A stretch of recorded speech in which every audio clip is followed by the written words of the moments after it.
What's up everybody, welcome to my channel. In this video today, I will be sharing with you exactly how you can apply for your US visa. Whether you're going on a work and travel program, whether you're going on a business trip, or you're simply going on a vacation. I will be showing you the step-by-step process of how you can do it for yourself. So that means you don't need an immigration consultant to apply for a visa for you, which can take you literally 1 hour or less to complete the information. Now when it comes down to applying for a visa, I don't know why a lot of people are scared. They think it's a big complicated thing. Guys, it's really a simple 1, 2, 3 process where you go online and fill out the application. The information that you'll be providing to that visa agent, the information that you'll be providing to the immigration consultants or the travel agency is the same exact information that you'll be keying in on your phone or your laptop. So if you do have the time and you want to save some money, why not apply for it for yourself? You don't really need anyone to do this for you, because guess what? It doesn't matter. They can't influence the decision on your application because it's going to be a one-on-one interview at the embassy. So guys, the process is not complex. It is very simple and you don't need to feel frightened like, hey, this is a scary thing to do. It is not. It's like you're opening a Facebook account. The only thing is that you're going to be required to provide some additional information about like your school and your family and where you're going in the United States. That's all. So as long as you can read and write, you can do this. So with that said, let's head over to my laptop and get started. So guys, to get started, you can Google US visa application, or you can go to travel.state.gov, right? Or for simplicity, just use the link in the description of this video. It will take you to this page here. Now the most common visas are tourism and visit, business, employment, and study and exchange visas. As long as you're a non-immigrant, the application form that you'll use is the DS-160. So if you select tourism, visit, business, employment, or study and exchange, right? Immigrate, it will take you back to the DS-160 form. So the most common one is the tourism and visit. So I'm going to select the tourism and visit.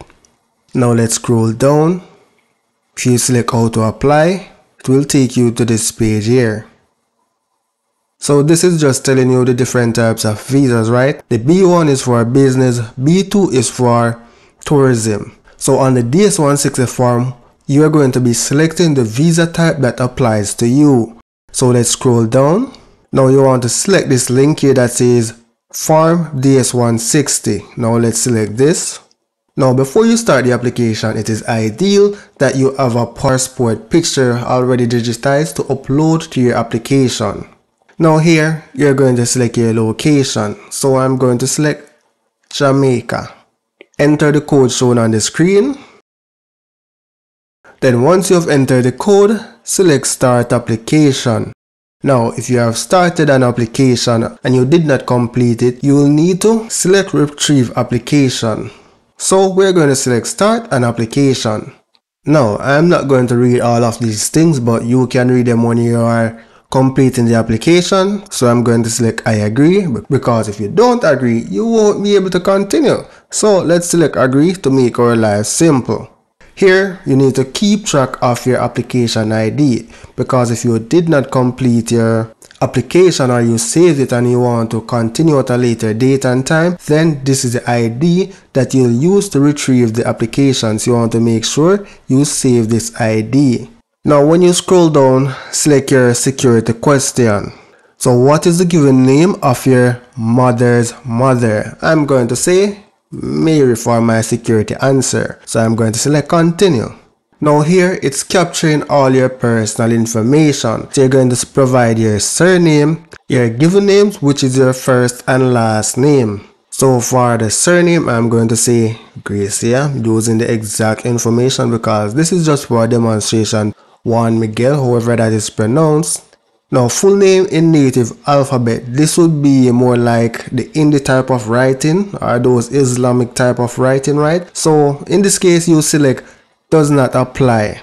Have you ever used any other names? No. In their case, do you have a telecode that represents your code? In my case, no. So if you do, then you'll select yes, select your sex. Wait, I said Garcia, right? Let's see what we said up top, Garcia. So Garcia is a female, so I'm going to select female here. So I'm going to select Garcia's marital status as single. For the date of birth, I'm going to say January the 1st, and I'm going to say 1990. Then you specify your city. So you'll specify the closest town near to you. So I'm going to say Spanish Town. For state or province, or in your case if you're a Jamaican, then you'll use the parish. So this will be St. Catherine. Select your region, and I'm going to select Jamaica. Now scroll down, hit the save button, select continue application. Also, instead of hitting the save button, you could have just select next. So I'm going to scroll down again. So I'm going to select next. Here you want to select your nationality. So I'm a Jamaican, so I'm going to select Jamaica.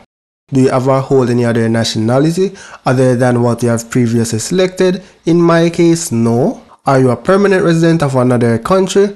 In my case, no. Here you can specify your ID number, or if you have a social security number, you can specify it. So I'm going to select does not apply. Do you have a US taxpayer ID? I'm going to select does not apply. So here I'm going to put a makeup number. So I'm going to save this as well. Then select next. On this page, you're going to provide your travel information. Now the first question is purpose of trip to the United States. So select the drop down, and pretty much these are the various types of visa that you can select. So if you're a J1 student, then you'll select exchange visitor J, right? Now from this drop down, if you're applying for a visitor's visa or you're going on a business trip, then you want to select temp business pleasure visitor. You want to select the one that says B. Now here it will ask you to specify, so select drop down. The most common one is B1, B2, so you're applying for your business and tourism visa in one go, literally. So you'll select B1/B2. Have you made any specific travel plans yet? No.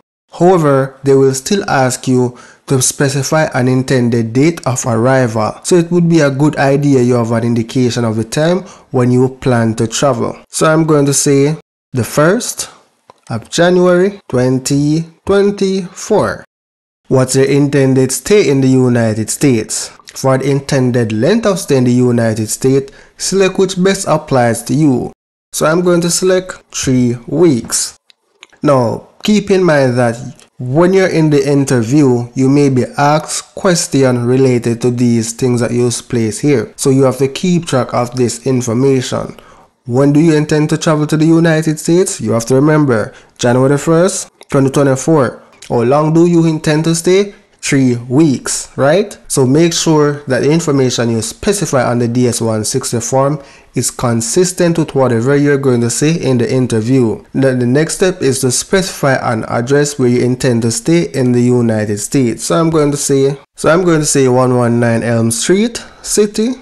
For the city, I'm going to say Ocean City, right? For the state, Ocean City is in Maryland. So I'm going to say Maryland. So you should have all this information beforehand. So the zip code is not required. I'm not going to research that right now, right? So I'm just going to put a random number there. Now, who will be the person paying for your trip? From your drop down, you can say yourself. For travel information, are there any other person traveling with you? If yes, then you will select yes, right? So in my case, I'm going to say no. Then select next. Have you ever been in the US? No.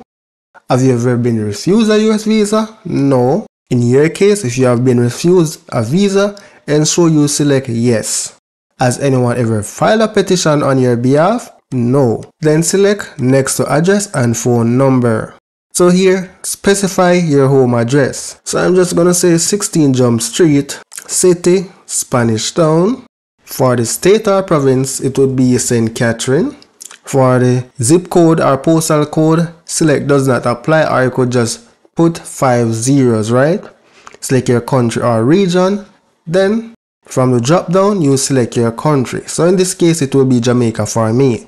Is your mailing address the same as your home address? Yes. If not, then you select no and then specify that information. Now here you need to specify a phone number. So I'm going to just give a random number here. I'm going to select does not apply for the other two options. Have you ever used any other phone in the last 5 years? No. Now in this section you need to provide an email address. Now if you do not have an email address, you can easily go to Gmail, right, and select create an account and you will have a Gmail account. Or you can go to Yahoo and create an email address. So I'm going to scroll down. Have you used any other email address in the last 5 years? For simplicity, I'm going to select no. So let's scroll down. Do you have any social media presence? If you do, why not just select yes? So I'm going to say Facebook and I'm going to say Garcia. Do you wish to provide information about your presence on any other website or applications you have used within the last 5 years? I'm going to say no, but if you do, ensure you specify the information because there is no harm being done with you providing the information. So we're going to go to the passport section. From the drop down selection, you can select your passport type, which is regular in this case. So I'm going to look for a random passport number. So here I have a random number. I'm just going to grab this number and paste it here. So for the passport book number, I'm going to select does not apply. Now here, country that issued the passport or travel document, it's Jamaica, right? And it was, say, Kingston. For the state or province again, it will be Kingston. Now for the issue date, I hope I remember these numbers. I'm going to select the 10th, although for now it's not required, right? And I'm going to say 2020, right? And for the expiry date, I'm going to say it's going to expire on the 9th, one day before, January the 10th, on January, and it will be 2030, right? So scroll down. Have you ever lost a passport or had one stolen? In my case, no. So in your case, if you had one lost, ensure you select yes. So you have to be honest about your application, right? So I'm going to select next to contact.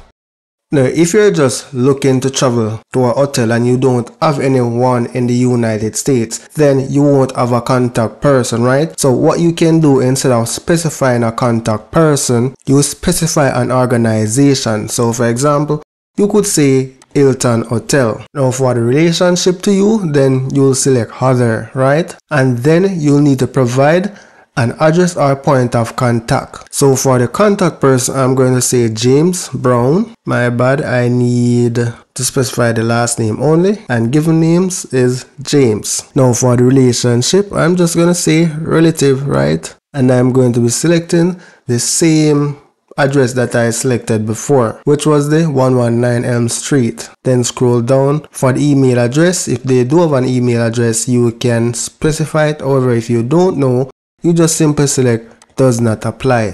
Now for the phone number, you need to specify a phone number. So for the phone number, I'm going to specify a random phone number. Then select next to family. I'm going to save the application here. So now you need to specify your father's full name and date of birth, your mother's full name and date of birth, right? And do you have any immediate relatives in the United States, not including parent? Then you can say yes or no, whichever applies to you. So here I'm going to grab the last name as Garcia, right? For the given names, I'm just going to select Miguel. His date of birth, January the 1st, and I'm going to select 1980. Do not know, but if you do know your father's name, make sure you select the right thing. Now, is your father is in the United States? For me, no. Let's take your mother's full name, right? So I'm going to give her a nickname of Jane. And for the given names, Juanita. And for the date of birth, I don't know. Is your mother in the USA, right? I'm going to select no. In your case, again, if your mother is in the US, you're going to select yes. Make sure the information you specify is accurate. Remember, I'm just giving you a tutorial of how to complete the application. Do you have any immediate relatives not including parents in the United States? I'm going to say no. Do you have any other relatives in the United States? I'm going to say no because I don't have any, right? Then select next. On this page, you need to provide your present work, education, or training information.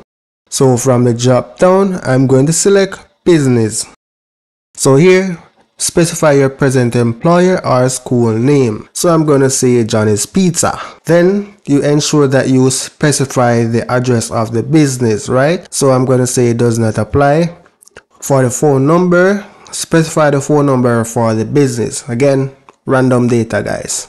Specify when you start working there. So I'm going to say I start working there January 2016. Monthly income in local currency, right? So I'm going to say 200,000. So briefly describe your duties. I'm going to just say bake pizza. And then you proceed to work and education. Were you previously employed? No. Have you attended any educational institution at a secondary level or above? If you select yes, then it will ask you to provide that information, right? So you put the institution name, the address, your start date, and your end date. Now, I'm going to select no to avoid all of that information. But in your case, if you do have it, then you specify. So I'm going to select next again. Do you belong to a tribe or clan? No. Provide a list of languages that you speak. I only speak English, so that's what I'm going to put. Have you traveled to any countries or regions within the last 5 years? No. Have you belonged to, contributed to, or worked for any professional, social, or charitable organization? Nope. Do you have any specialized skills or training, such as firearms, explosive, nuclear, biological, or chemical experience? Nope. Have you ever served in the military? Nope.